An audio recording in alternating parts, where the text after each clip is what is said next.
মনে পড়ছে? বলেছিলাম মনে পড়ছে? আজকে বলুন, টোটাল ভারতবর্ষে যদি বা বাংলা থেকে যদি 2-5টা নওশাদ সিদ্দিকীর মতো যদি সেন্টারে পাঠানো যেত, তাহলে বিল করার সাথে সাথে চেয়ার ছুঁড়ে মারত। এখান থেকে সংবিধানের বিরুদ্ধে কথা বলছিস? কিন্তু আজ আমরা লোভে পড়ে গেলাম বা জালিমদের লুটারতে আমরা হেরে গেলাম। কিন্তু মনে রাখবেন, এই লড়াই অনেক দিনকারের। আগামী দিন অস্তিত্ব বাঁচাবার জন্য যেমন আমাদেরকে রাজপথে সংবিধানের অধিকার নিয়ে লড়াই করতে হবে, ঠিক তেমনি সংবিধানের অধিকার নিয়ে নিজেদেরকে বাঁচার জন্য, নিজেদের অকাপ বাঁচাবার জন্য একটা চেয়ারের পায়ারও দরকার আছে না নাই? জোরে বলা আছে না নাই? মনে রাখবেন, তাই আমাদের ঘরে এখানেও দরকার, ওখানেও পাঠাতে হবে। যখনই সংবিধান বিরোধী কিছু কথা হবে, তখনই তারা লড়বে। আজকে বলুন, আব্বাস সিদ্দিকী ভুল করেছিল? ভুল করেছিল? এই গত দুদিন আগে পার্লামেন্টে, আমার পশ্চিম বাংলার বিধানসভায় ওয়াকফ নিয়ে আলোচনা হচ্ছিল। বড় বড় দাঁড়িয়ে রাখা মৌলভী সাহেব কলকাতায় দাঁড়িয়ে বড় বড় ফুটানি দিচ্ছিল। ওর মধ্যে ঢুকে একটা ওয়াকফের পক্ষে কথা বলেনি, একটাও কথা বলেনি। আমি আপনাকে রিপোর্ট বলে যাচ্ছি। কেন? ও যদি কথা বলে পরের বারে টিকিট পাবে না, পরের বারে টিকিট পাবে না। তাহলে এইরকম যদি মুনাফিক মুসলমান আমাদের মাথায় বসে থাকে, তাহলে আমাদেরকে লুটবে না তো কাদেরকে লুটবে? তাহলে এর জন্য আমাদের দোষ আছে না নাই? তাই আগামী দিন বাচ্চাদের ভবিষ্যতের স্বার্থে, কেন ওয়াকফ হলো সব থেকে বড় ইস্যু, এটা যদি মিটে যায় তোমাদের সব অস্তিত্ব মিটে যাবে। ওয়াকফ যখন থাকবে না, তুমি ভারতের স্বাধীনতার আগে দেশ ছিলে, প্রমাণ দেখাতে পারবে না। আরে তোমার মসজিদে থাকার পরও প্রমাণ দেখাতে পারছো না, তারপরে মনে রাখবে তখন তোমাকে বলবে নিজেদের ওয়াকফ বাঁচাবার জন্য একটা চেয়ারের পায়ারও দরকার আছে না নাই? জোরে বলা আছে না নাই? মনে রাখবেন, তাই আমাদের ঘরে এখানেও দরকার, ওখানেও পাঠাতে হবে। যখনই সংবিধান বিরোধী কিছু কথা হবে, তখনই তারা লড়বে। আজকে বলুন, আব্বাস সিদ্দিকী ভুল করেছিল? ভুল করেছিল? এই গত দুদিন আগে পার্লামেন্টে, আমার পশ্চিম বাংলার বিধানসভায় ওয়াকফ নিয়ে আলোচনা হচ্ছিল। বড় বড় দাঁড়িয়ে রাখা মৌলভী সাহেব কলকাতায় দাঁড়িয়ে বড় বড় ফুটানি দিচ্ছিল। ওর মধ্যে ঢুকে একটা ওয়াকফের পক্ষে কথা বলেনি, একটাও কথা বলেনি। আমি আপনাকে রিপোর্ট বলে যাচ্ছি। কেন? ও যদি কথা বলে পরের বারে টিকিট পাবে না, পরের বারে টিকিট পাবে না। তাহলে এইরকম যদি মুনাফিক মুসলমান আমাদের মাথায় বসে থাকে, তাহলে আমাদেরকে লুটবে না তো কাদেরকে লুটবে? তাহলে এর জন্য আমাদের দোষ আছে না নাই? তাই আগামী দিন বাচ্চাদের ভবিষ্যতের স্বার্থে, কেন ওয়াকফ হলো সব থেকে বড় ইস্যু, এটা যদি মিটে যায় তোমাদের সব অস্তিত্ব মিটে যাবে। ওয়াকফ যখন থাকবে না, তুমি ভারতের স্বাধীনতার আগে দেশ ছিলে, প্রমাণ দেখাতে পারবে না। আরে তোমার মসজিদে থাকার পরও প্রমাণ দেখাতে পারছো না, তারপরে মনে রাখবে তখন তোমাকে বলবে যদিও থাকে থাক, ভোটটা দিতে পারবে না। শুনছেন না শোনেন না?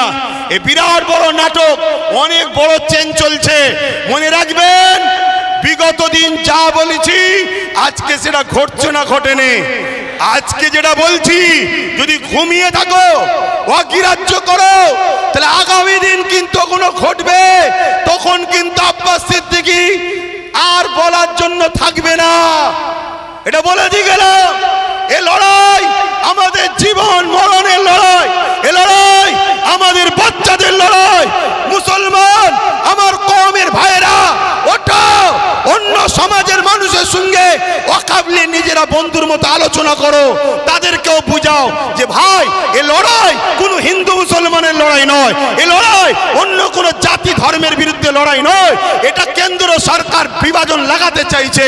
এ লড়াই আমার অধিকার, আমার যেটা গণতান্ত্রিক রাইট, আমার সংবিধানের রাইট, এই রাইটকে কেন্দ্র সরকার লুটছে, এটা মানুষকে বুঝাও। আজকে ছোট্ট একটা কথা বলি, আজকে আজমির শরীফে নাকি হিন্দু ভাইদের কোনো একটা বিশ্বাস, শিবলিঙ্গর কি ধর্মীয় একটা কিছু ব্যাপার আছে। আমি ভাই কারো ধর্ম নিয়ে বেশি কথা বলা পছন্দ করি না, এটা প্রেমের জিনিস। কিন্তু আমি আমার হিন্দু ভাই, সনাতনী ভাই শ্রদ্ধার সাথে জানাচ্ছি, বলুন তো ভাই, যখন গাজা খাজা গরিবে নওয়াজ হুজুরের রওজা তৈরি হয় আজ থেকে প্রায় 800 বছর আগে। আলাউদ্দিন খিলজি তখন ছিল, তখন তো হিন্দুস্তানে হাজারো লাখো হিন্দু ভাইয়েরা ছিল, আজমিরেও ছিল, কই তখন তো কেউ কথা তোলেনি যেটা আপনি শিবলিঙ্গর আমাদের তীর্থভূমি আছে সেটাকে ভেঙে কেন আপনি করলেন? তারপরে আরো অনেক হুকুমাতরা এসেছে, কই কখনো তো কোনো হিন্দু ভাই সনাতন ভাই আওয়াজ তোলেনি। তারপরে ইংরেজ এসেছে, আজকে আমার দেশে এই বিজেপির অটল বিহারী বাজপেয়ী সাহেব এসেছে, কই তখন তো আওয়াজ ওঠেনি। এটা শুধুমাত্র আমাদেরকে ব্রেন ডাইভার্ট করছে, হিন্দু ভাইদের করে বোকা বানানো হচ্ছে। শ্রদ্ধার সাথে বলছি, আপনারা নিশ্চয়ই জানেন এলআইসি কে বিক্রি করে দেওয়া হয়েছে। এলআইসিতে চাকরি গেছে কাদের? খারাপ নেবেন না, এলআইসি মুসলমানরা চাকরি করে না, আমার হিন্দু ভাইদের চাকরি গেছে। হকারকে বন্ধ করে দেওয়া হয়েছে, কাদের কাছে চাকরি বলুন? আমার হিন্দু সনাতন ভাইদের। শুনুন আমার হিন্দু ভাইরা, সনাতন ভাইরা, শ্রদ্ধা দিয়ে বলছি, যতটা আপনি ভারতকে ভালোবাসেন আমিও ততটা ভালোবাসি। আমি আপনাকে ছোট করছি না, তবে আমার ধর্ম বলছে দেশকে ভালোবাসা, তাই দেশের জন্য মরা এটা আমাদের জন্য পুণ্যের কাজ। দেশকে আমরা এতটাই ভালোবাসি, তাই আপনাদেরকে শ্রদ্ধার সাথে জানাচ্ছি, মনে রাখবেন রেল বিক্রি হয়ে গেল, জিনিসপত্রের দাম কিভাবে চলছে, একটার পর একটা, কারেন্ট থেকে শুরু করে এয়ার থেকে শুরু করে এয়ারপোর্ট থেকে শুরু করে সব বিক্রি হয়ে যাচ্ছে। তাই আইকে চোখকে ঘোরাবার জন্য এই সব ষড়যন্ত্র চলছে। আসুন আমার সনাতন ভাই, আদিবাসী ভাই, দলিত ভাই, সাঁওতাল ভাই, শিখ ভাই, পাঞ্জাবি ভাই, ভারত আপনার, ভারত আমার, ভারত আপনার, ভারত আমার। আমি বলছি ভারত আপনার, আপনার আপনার আপনার, আমি আপনার ভাই, আমারও ভারত। আসুন মিলেমিশে যেভাবে ব্রিটিশের কালো থাবা থেকে আমার দেশকে আজাদ করেছি, এই সকল অশুভ যারা দেশকে লুটছে এদের হাত থেকে আমরা দেশকে আবার নতুন করে ফিরিয়ে সুন্দর করে সাজাবার জন্য কাঁধে কাঁধ মিলিয়ে চলি। মনে রাখবেন আমার সনাতন ভাই, আদিবাসী ভাই, দলিত ভাই, সাঁওতাল ভাই, ভারতবর্ষ হলো একটা গাছ, একটা গাছ, একটা বট গাছ বলেন আর যে কোনো গাছ বলেন, একটা শক্তিশালী বড় গাছ। এই গাছের অনেক শিকড় আছে, এই শিকড়ের নাম একটা সনাতন, একটা আদিবাসী, একটা দলিত, একটা সাঁওতাল, একটা বাগদি। মনে রাখবেন আমার ভাইরা, একটা শিকড়ের নামও মুসলমান। যদি একটা শিকড় কাটে গাছ দুর্বল হবে, অর্থাৎ দেশ দুর্বল হবে। মনে রাখবেন আমরা কারো দয়াতে খাই না, আমরা খাই রাজ্জাক আল্লাহর দয়াতে খেয়ে থাকি।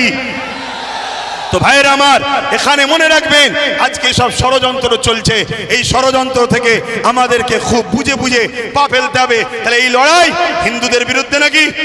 আদিবাসী, সাঁওতাল, বাগদি, খ্রিস্টান না, কোন ভারতীয়দের বিরুদ্ধে লড়াই নয়।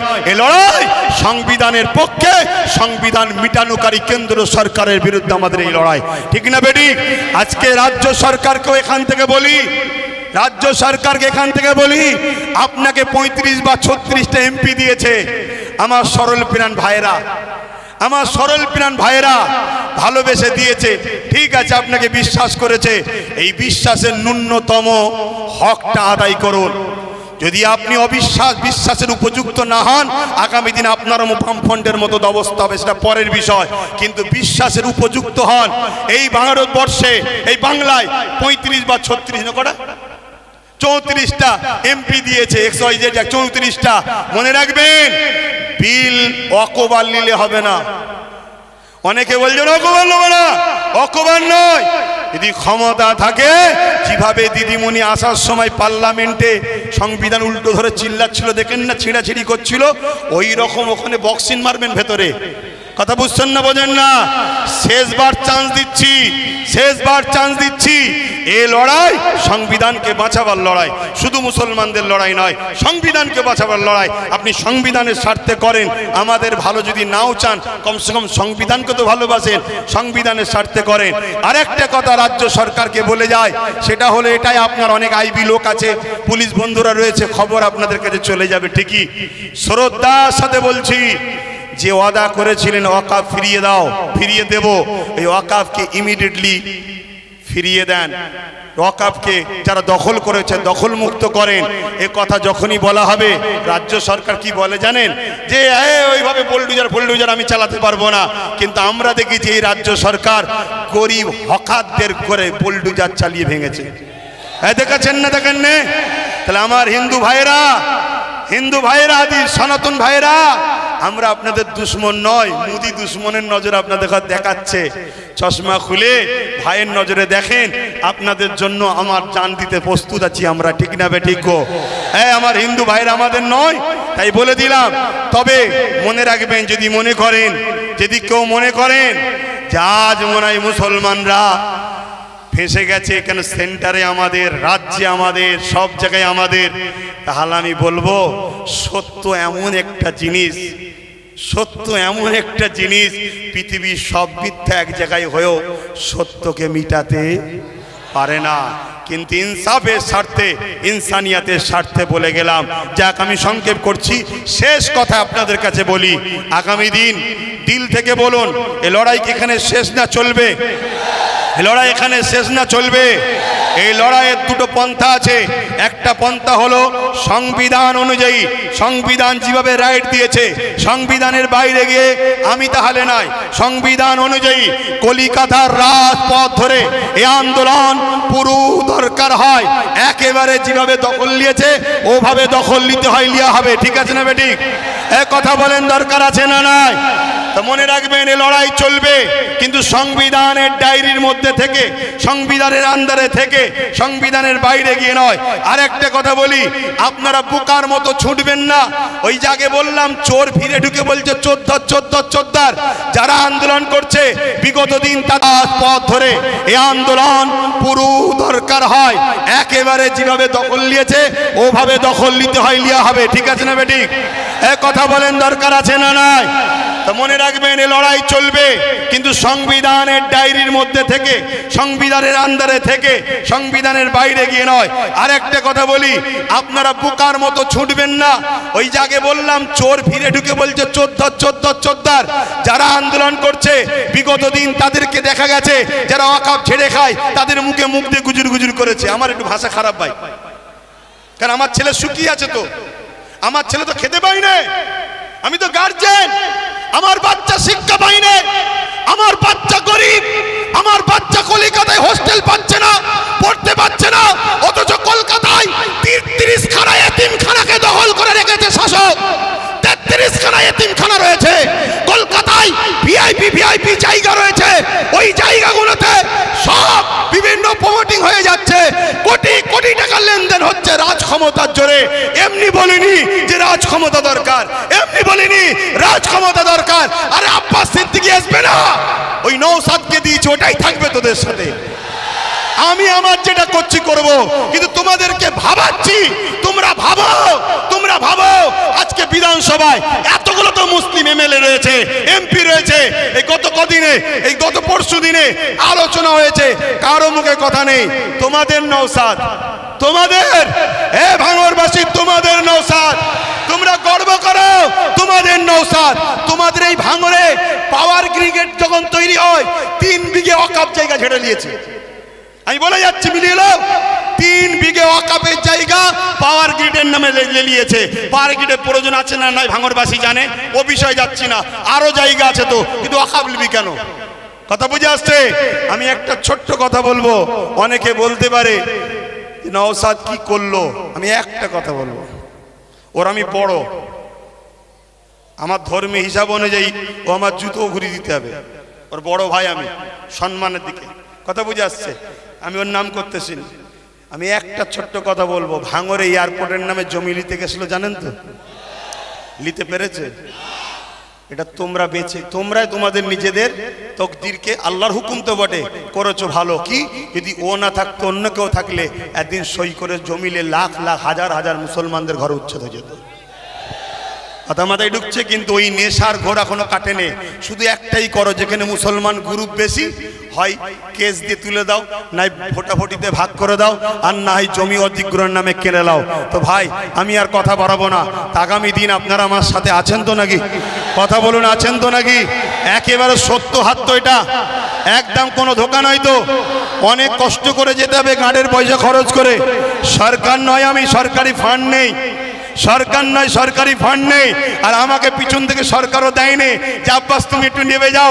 আমাকে বলুনি, শুধু ওইদিকে বলো না, 8 আনা যে খাবে সেও চোর, 1 টাকা যে খাবে সেও চোর। কথা বুঝে আসছে না নাই? তো সেই জায়গায় হাত নামান। আগামী দিন ভাই আমার সবাইকে একটু সংগঠিত হতে হবে। মা বোনেদের ঘরে বাড়ি বাড়ি গিয়ে শোনাবেন যে ওয়াকফ আমাদের বাঁচাতে গেলে গণতান্ত্রিক প্রক্রিয়ার সংগ্রাম যেমন, আর একটা হলো কি লাঠি তৈরি করতে হবে। লাঠি বোঝেন না? হ্যাঁ, যেখানে বিল হচ্ছে সেখানে যদি আপনার লোক থাকে বিল ধরে ছিঁড়ে ফেলবে। বেশি কথা বললে চেয়ারের উল্টো দিক দিয়ে দেবে। ওই দরকার আছে না নাই? হ্যাঁ, কেন তুমি সংবিধান বিরোধী কাজ করছো? এর জন্য লোক দরকার আছে। আর এই ত্যাগ স্বীকার করতে আপনাদের ঘরে একটা জিনিস করতে হবে কি, নিজেদের মধ্যে আমি বড় হব, আমি বড় হব, আমি বড় হব স্বপ্ন ছাড়তে হবে। নিজের বাচ্চার ভবিষ্যতের জন্য আসো, সবকিছু কুরবান করো, লোভ লালসা কুরবান করো, চিটিংবাজি ধোঁকাবাজি কুরবান করো। দু চারটে গাদ্দারি করেছে ওলিয়ে চিন্তা করনি? মনে রাখবে ও গাদ্দারদের নিয়ে চিন্তা করার দরকার নেই।